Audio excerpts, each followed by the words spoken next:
이 시간 함께 예배하는 우리 모든 성도님들 주 안에서 사랑하고 축복합니다. 최근 코로나19가 다시 확산되고 있습니다.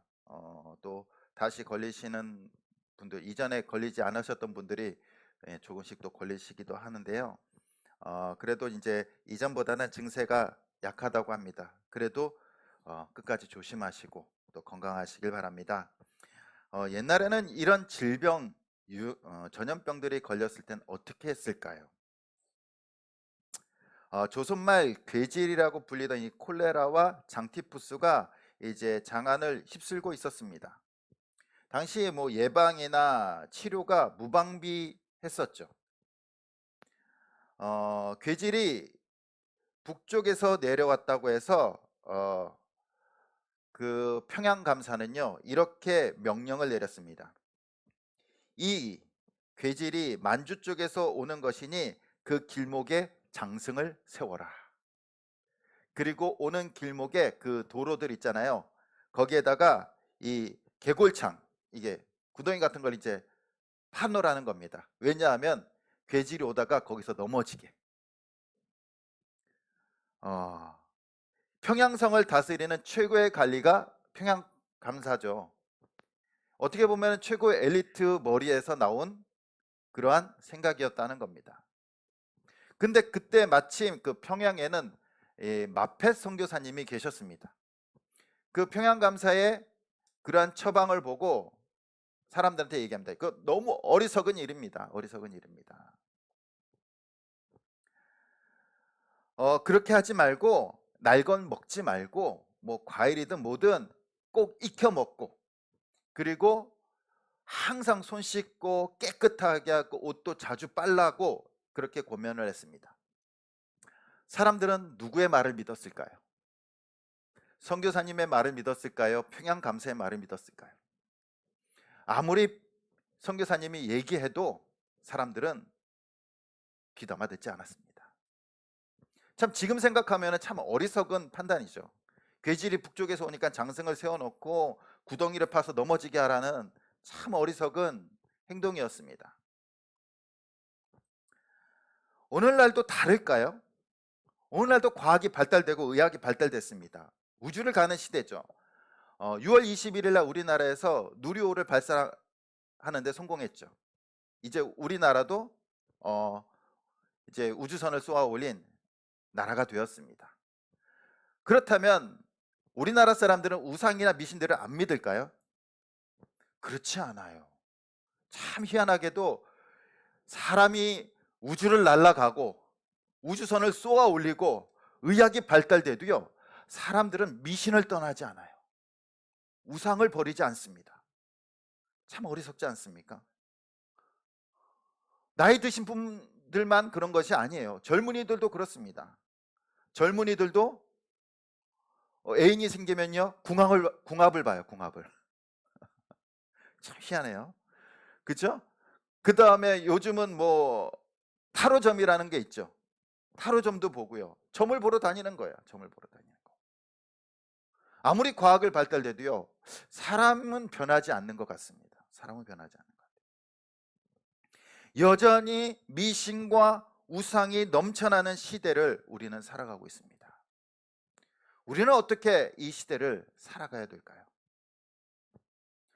오늘 말씀해 보면요, 바울은 그레데 섬 미항에서 출발하여 이제 그 광풍 유로구라를 만나게 됩니다. 바울은요 선장과 선주에게 우리 미항에서 겨울을 나야 됩니다 라고 주장을 했지만 그들은 바울의 말을 믿지 않았어요. 그래서 출항을 하는 겁니다.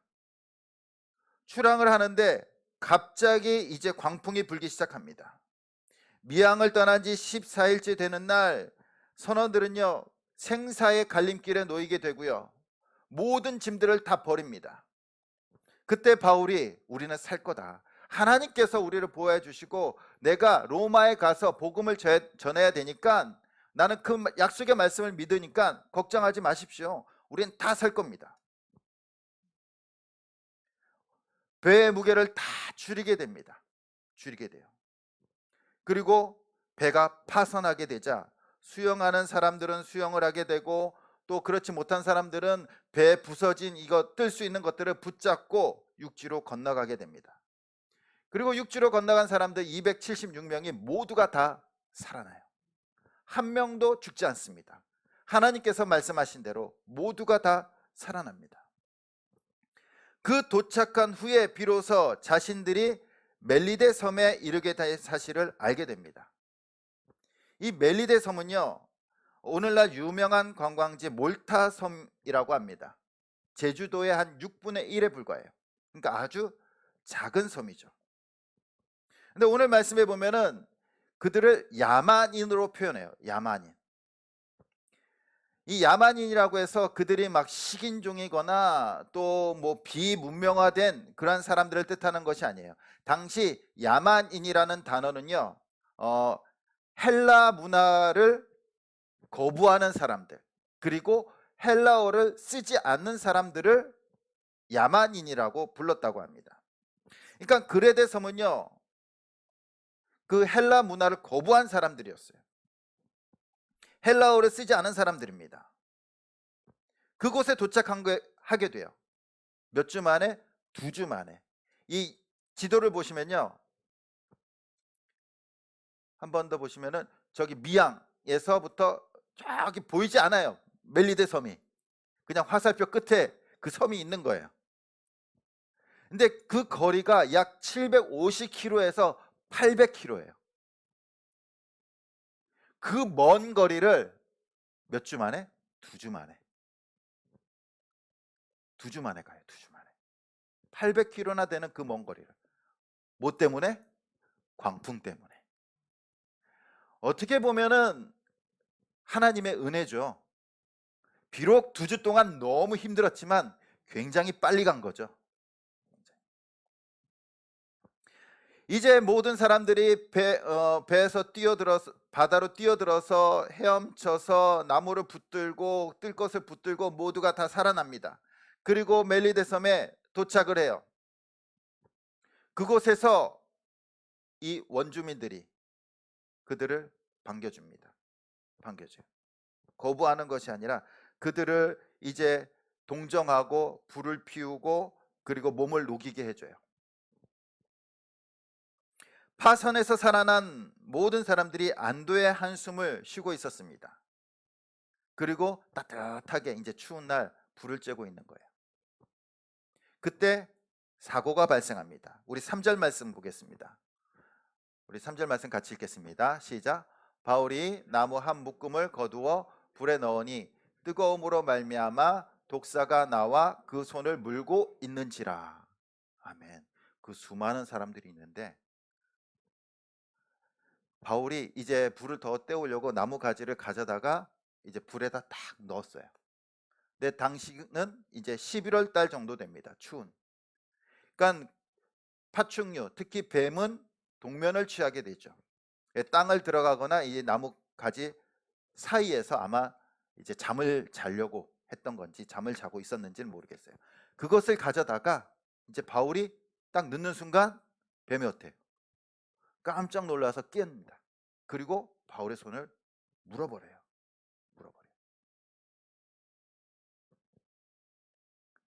하필 그 수많은 사람들 중에서 바울이 뱀에 물리게 됩니다. 이것을 본 원주민들이 어떻게 반응을 합니까? 우리 4절 말씀 한번 읽어보겠습니다. 4절 말씀 시작. 원주민들이 이 짐승이 그 손에 매달려 있음을 보고 서로 말하되 진실로 이 사람은 살인한 자로다. 바다에서는 구조를 받았으나 공의가 그를 살지 못하게 함이로다 하더니. 아멘. 바울이 광풍과 그리고 배 파선에서 살아났죠. 익사할 뻔하고 생명의 위험이 있었으나 무사히 구조되었습니다. 근데 지금은 뱀이 독사가 그를 물어버림으로써 그가 형벌을 받는다라고 생각한 거예요. 저 사람은 분명히 흉악한 범죄자예요. 그러니까 살아났음에도 불구하고 다시 이 저주를 받게 된 거라고 말하고 있습니다. 바울이 살아있는 것을 공의가 허락하지 않았다는 겁니다. 구조를 받았으나 공의가 그를 살지 못하게 함이로다. 공의가. 근데 여기서 말하는 공의는요, 우리가 일반적으로 생각하는 공의가 아니에요. 공정하고 또한 법적인 그러한 공의가 아니에요. 이 단어는요, 특별한 의미를 가지고 있습니다. 그리스 신화에 나오는 제우스와 테미스가 아끼는 딸이 있는데 그 딸의 이름이 정의의 여신이에요. 그래서 그 이름이 디케 또는 유스티아스라고 합니다. 유스티티아스. 이 사진을 보면요, 우리 많이 익숙한 사진입니다. 저런 사진 한 번씩 보셨을 거예요. 저기 동상 있는 사진을 보면요, 저것이 디케, 정의의 여신의 사진입니다. 한 손에는 저울을 들고 있죠. 그리고 한 손에는 칼을 들고 있어요. 근데 눈을 보면요, 눈은 가려져 있습니다. 그러니까 정의의 여신은 뭘로 판단합니까? 눈으로 판단하는 것이 아니라 이 저울로, 이 죄를 저울에 달아서 넘치면 어떻게 해요? 가차없이 저 칼로 죽이는 거예요. 죽이는 거. 근데 한쪽에 사진이 있죠. 저 사진을 보면요, 저것도 정의의 여신 디케의 사진인데 저거는 우리나라 대법원에 있는 사진이에요. 대법원에 동상이 저렇게 있습니다. 정의의 여신. 근데 자세히 보면요, 칼이 아니라 법전을 들고 있고 저울을 들고 있죠. 근데 우리나라 그 대법원에 있는 디케 여신의 사진은요, 특이하게도 눈을 뜨고 있어요. 눈을 뜨고 있어. 저 동상을 만들 때 사람들이 그랬대요. 저거를 만든 이유가 두 눈을 뜨고 범죄를 보겠다라고 했는데, 요즘에는 사람들이 두 눈을 떠가지고 이 공의와 정의가 아니라 사람들 눈치를 보면서 판결을 한다고 합니다. 뭐가 맞는지 모르겠어요. 어쨌든 우리나라의 여신상과 원래 정의의 여신상이 다르죠. 한마디로 사람들은요, 저 디케 정의 여신의 공의에 의해서 바울이 뱀에 물렸다고 생각한 거예요. 뱀에. 가차없이 정의 여신에 의해서 무자비한 심판을 받았다라고 이야기를 하고 있는 겁니다. 바울을 향해서. 그리고 원주민들은 바울이 이제 독사에 물렸기 때문에 몸이 붓든지 갑자기 쓰러져 죽을 것이라고 예상하면서 기다리고 있는 거예요. 저 사람 언제 죽나. 근데 오랫동안 기다렸는데 아무 일도 벌어지지 않아요. 몸이 붓거나 몸에 이상이 생기거나 죽지 않는 겁니다. 그러자 원주민들은 다시 바울을 뭐라고 부르냐면 당신 신입니다. 신입니다. 그들 눈에는 정의의 여신의 심판에서 벗어났고 또는 독사에 물려도 살아난 존재. 뭡니까? 신이 아니고는 저럴 수 없다라는 겁니다. 원주민들이 이 바울이 독사에 물리고 살아난 것을 어떻게 해석하고 있냐면 모든 것을 다 미신으로 해석하고 있죠. 미신으로. 정의의 여신의 심판. 살아났으니까 바울은 신이다. 미신이잖아요, 미신. 모든 것을 미신으로 판단하고 있습니다. 근데 바울은요, 독사에 물리고도 당황하지 않아요. 표정 하나 변하지 않습니다. 왜 그랬을까요? 바울은 왜 그랬을까요? 바울은요, 미신이 아니라 하나님의 약속의 말씀을 붙들고 있었기 때문입니다. 사도행전 23장 11절에 보면은 하나님께서 그에게 이렇게 약속하셨어요. 그날 밤에 주께서 바울 곁에 서서 이르시되 담대하라. 내가 예루살렘에서 나의 일을 증언한 것과 같이 로마에서도 증언하여라 하리라 하시니라. 바울이 붙들고 있던 것은요, 미신이 아니라 하나님의 약속의 말씀이었어요. 그러니까 뱀에 물려도 아무리 사람들이 정의의 여신의 칼을 맞았다, 죽을 것이다, 저주받았다 라고 말하지만 그는 동요하지 않습니다. 동요하지 않아요. 바울이 믿고 움직였던 것은 하나님의 약속이고 또한 사명이었어요. 사명. 주술이나 미신이 아니었다라는 겁니다. 미신을 숭배하고 우상을 숭배하던 원주민들 눈에는요, 바울은 죽어야 됐어요. 아니, 또는 살아있는 신입니다. 그 모든 것들이요, 미신 안에서 판단합니다. 우리 생활 속에서도요, 이러한 미신적인 요소들이 여전히 남아 있어요. 신앙생활 아무리 오래 하셔도요, 조금씩은 남아 있는 것 같아요. 오늘날 우리가 뭐 정한수를 떠놓고 새벽에 일어나서 빌지는 않습니다. 또한 뭐 성황당 모셔놓고 가서 뭐 돌을 쌓든지 막 그러진 않아요. 그런데 관광지 가보십시오.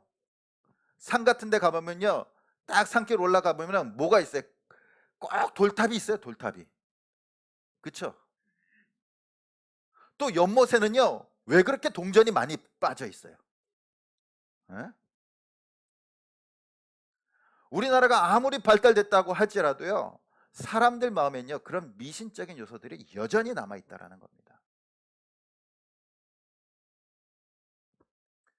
심지어는 이런 말들도 있습니다. 다리 떨지 마라, 복 달아난다. 예. 근데 예전에 연구 발표를 보니까 이 다리 떠는 게 심리적인 안정을 갖다 준대요. 연구 결과에 의하면. 근데 우리나라는 다리 떨면 복 달아난다라고 하잖아요.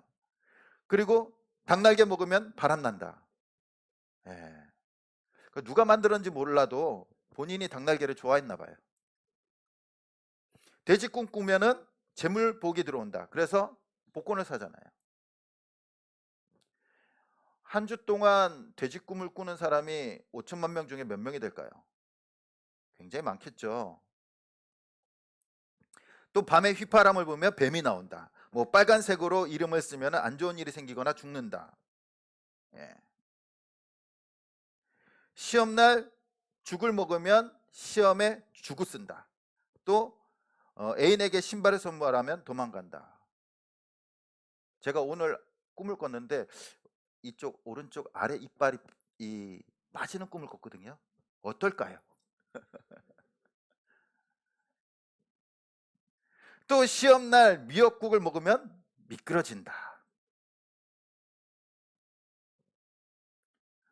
여러분들 자녀들 시험 보는 날 미역국 끓여 주신 분 계십니까? 아무리 신앙이 투철하신 분들도요, 그래도 미역국은 안 끓여 주실 거예요. 그렇지 않나요?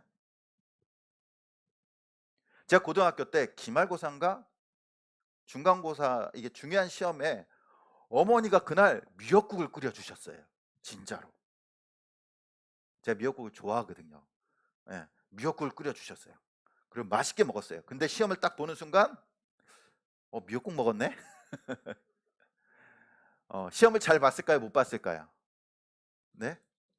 잘 봤을까요? 못 봤을까요? 못 봤어요. 시험 못 봤어요. 왜 못 봤을까요?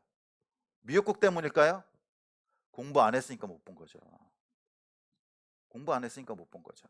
그런데 미신을 믿는 사람들은 자기가 공부 안 한 건 생각 안 하고 뭘 탓을 해요? 미역국 탓을 하는 거예요. 미역국 탓을 하는 거예요. 이것이 미신 아닙니까? 애인에게 신발 선물해 줬는데 헤어졌어요. 지가 잘못한 거 생각 안 하고 누구 탓을 하는 거예요? 신발 탓을 하는 거예요. 신발 탓을 하는 거예요. 이것이 미신이라는 겁니다. 미신.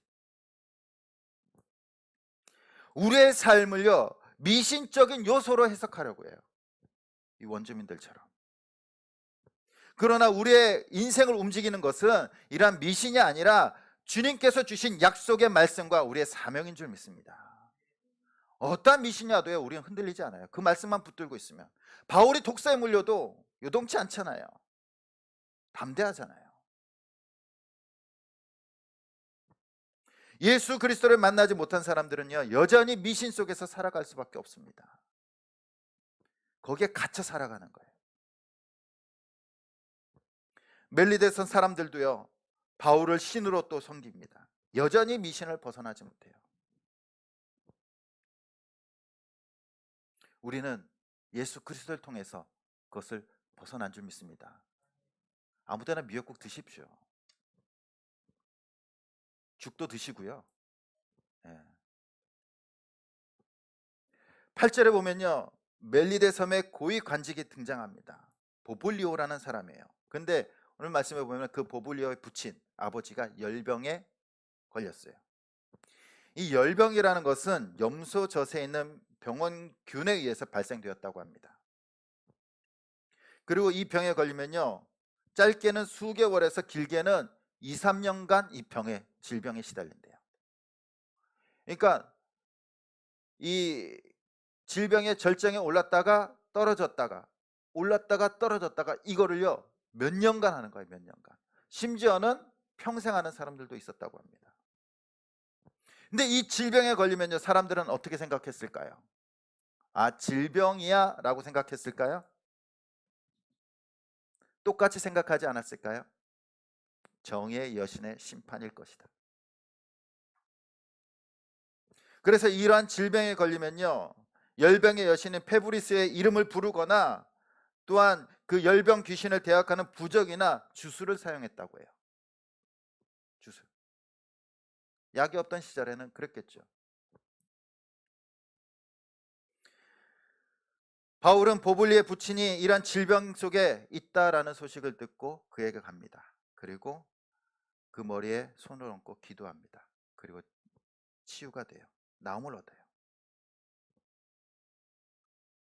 바울이 보블리오의 부친을 치유한 것은 단순히 질병을 치유한 것이 아니에요. 무엇을 치유한 겁니까? 미신을 치유한 거예요. 그들이 붙들고 있던 미신. 그래서 9절 말씀에 보면은 사람들이 이제 미신을 따라가는 것이 아니라 누구한테 나옵니까?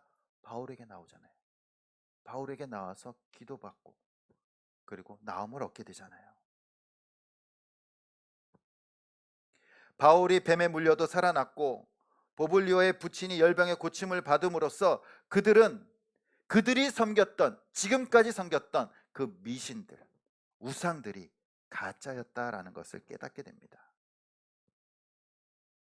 그리고 주님께서는요, 그 약속을 이루세요. 마가복음 16장 15절 18절 말씀입니다. 우리 같이 한번 읽어보도록 하겠습니다. 시작.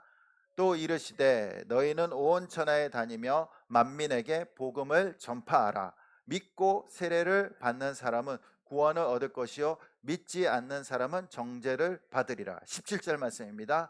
믿는 자들에게는 이런 표적이 따르니니 곧 그들이 내 이름으로 귀신을 쫓아내며 새 방언을 말하며 뱀을 집어 올리며 무슨 독을 마실지라도 해를 받지 아니하며 병든 사람에게 손을 얹은즉 나으리라 하시더라. 아멘. 예수 그리스도께서 약속하신 그 말씀이 지금 바울에게 이루어지고 있는 거예요. 바울이 복음을 붙들고 하나님의 약속을 붙들고 나아갈 때 귀신들이 떠나가고요, 표적이 일어나고요, 뱀에게 물려도 독을 마시더라도 해를 받지 않고 병든 사람에게 손을 나은즉 나으니라. 복음이 전파되는 곳에는 놀라운 일들이 일어나는 줄 믿습니다. 그 중에 복음이 전파되면요, 가장 먼저 그 이전에 섬겼던 우상들과 미신들이 무너지는 거예요. 요한복음 5장에 보면요, 예수님께서 베데스다 연못에 가십니다. 거기에 38년 된 병자가 있었어요. 평생을 고통받고 있는 거예요. 그때 예수님께서 그 병자에게 말씀하십니다. 네가 낫고자 하느냐? 그러자 그 병자가 뭐라고 얘기합니까? 네 주님, 낫고 싶습니다. 그렇게 얘기한 것이 아니라 뭐라고 얘기합니까? 저 연못에 동일 때 천사가 와서 물을 움직이고 갈 때 나를 저기에 넣어줄 사람이 없어서 내가 지금까지 고통받고 있습니다 라고 얘기해요. 38년 된 병자는 지금 질병의 문제가 아니라 어디에 사로잡혀 있습니까? 미신에 사로잡혀 있는 거예요. 내가 저 물에 들어가기만 하면 나음을 받는데. 그러자 예수님께서 그를 치유하여 주십니다. 고쳐주세요. 그가 질병으로부터 치유받은 겁니까? 물론 질병의 치유도 있지만 그는 다시는 그 우물을 믿지 않을 거예요. 그 연못을 믿지 않을 거예요. 사도 바울이 에베소에서 복음을 전합니다. 그리고 복음을 믿고 많은 사람들이 주님께로 돌아오게 돼요. 그러자 어떠한 일이 벌어집니까? 사도행전 19장 19절 말씀입니다. 우리 같이 한번 읽어보겠습니다. 시작. 또 마수로 행하던 많은 사람이 그 책을 모아가지고 와서 모든 사람 앞에서 불사르니 그 책 값을 계산한 즉 은 5만이나 되더라. 아멘. 예수 그리스도를 믿자 마수로 행하던 사람들이 어떻게 합니까? 다 그 마수책들을 가져와서 불태워버리는 거예요. 이거 다 가짜야. 미신이야. 우상이야. 하나님만이 참된 하나님이야 라고 고백하고 있는 겁니다.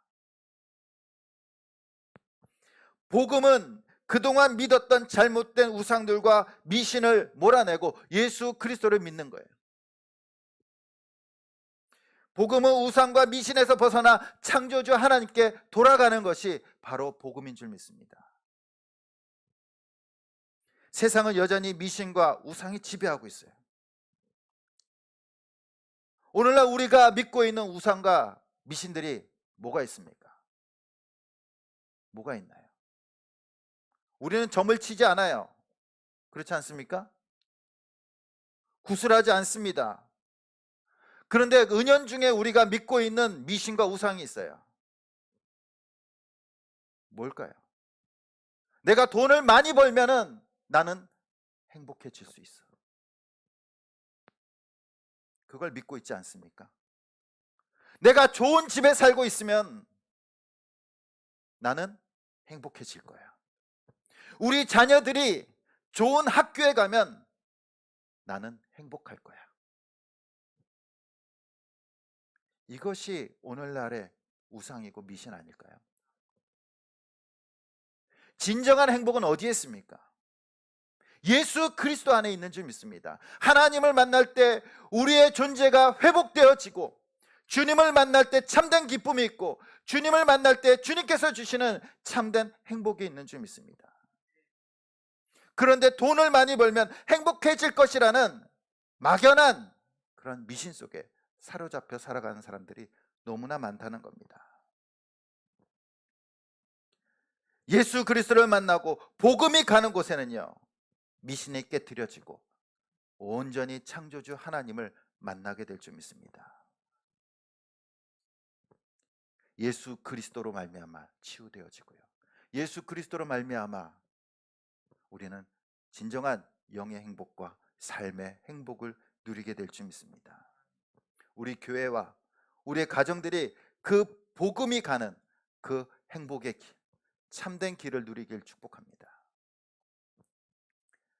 세상은요, 인과응보라는 미신을 믿어요.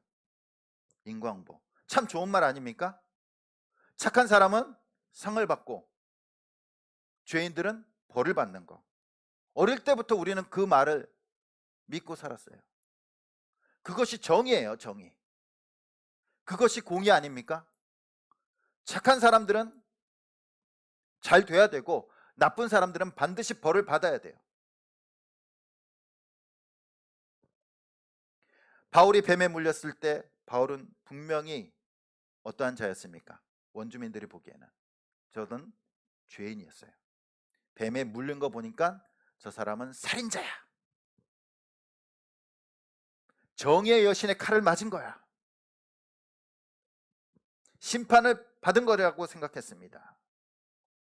맞습니까? 만약 인과응보가 하나님의 방법이라면요, 하나님께서 우리에게 주신 뜻이라면요, 여기에 살아있을 사람은 아무도 없어요. 왜 그렇습니까? 하나님의 눈에는 모두가 뭡니까? 다 죄인이에요. 모든 사람이 죄를 범하였음에 하나님의 영광에 이르지 못하더니, 인과응보에 의하면, 인과응보 법칙에 의하면 세상의 모든 사람들은요, 하나님 앞에 다 죽었어야 돼요. 벌을 받고 심판을 받았어야 됩니다. 인과응보는요, 하나님께서 주신 법칙이 아니에요. 하나님께서 우리에게 주신 것은요, 인과응보가 아니라, 미신이 아니라 복음이에요. 은혜입니다. 인과응보로 인해서 죽어야 했던, 저주받아야 했던 그 모든 사람들을 예수 그리스도로 말미암아 살리는 생명의 은혜예요. 생명의 은혜.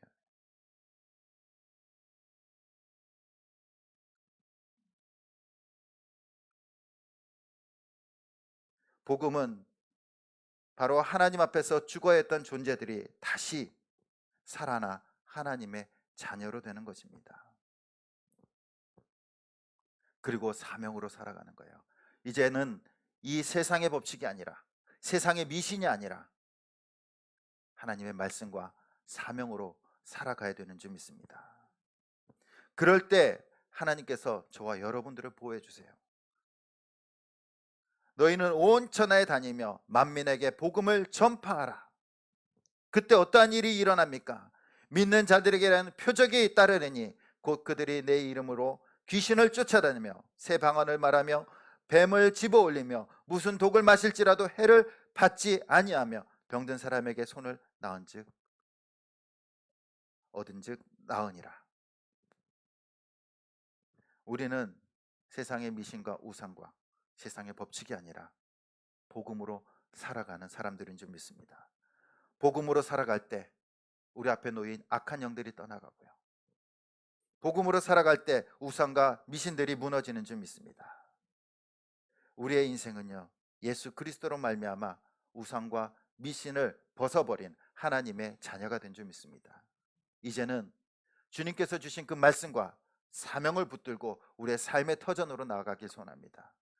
복음이 갈 때 우리의 가정들과 우리의 이웃들과 공동체가, 우리 교회가 놀라운 기적의 역사가 일어나게 될 줄 믿습니다. 우상이 떠나가고 미신이 무너지고 세상의 법칙이 아니라 하나님의 구원의 은혜가 넘치는 우리의 삶이 될 줄 믿습니다. 날마다 우리가 이 말씀을 붙들고 복음을 붙들고 살아감으로 하나님의 놀라운 은혜를 경험하고 나눌 수 있는 저와 여러분들이 되시길 간절히 주님의 이름으로 축원드립니다. 기도하시겠습니다.